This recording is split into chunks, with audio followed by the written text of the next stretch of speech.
So I was wondering if you could kind of, thinking about that person who's maybe implementing the controls or trying to align their projects to these frameworks that are set up with the regulations.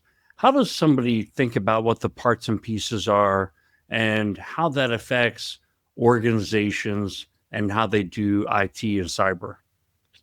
That's a great question. And it's something that I wish I too, when I was maybe first starting out, had a better appreciation. I think people hear the word compliance and they automatically think of a check the box activity, or let me just throw a bunch of stuff at someone to see, if it kind of sticks. But really, when you start to step back and think about the whole reason for a compliance activity, in particular, like a Sarbanes-Oxley, it's to be able to provide someone, and that's usually an external party, a level of comfort around how you're protecting something. So it all comes back to protection, right?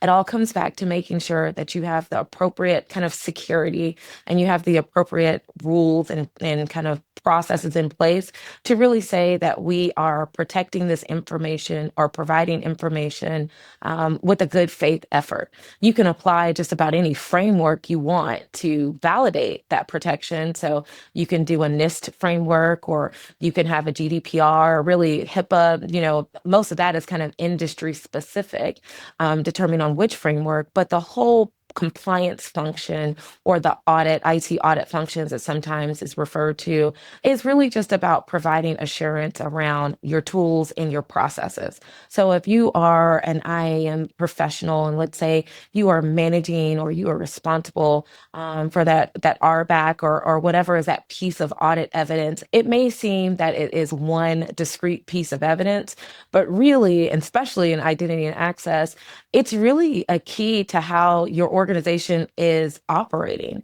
It's really a key. It really displays to anyone that's looking at what is your general kind of stance in terms of security and protection.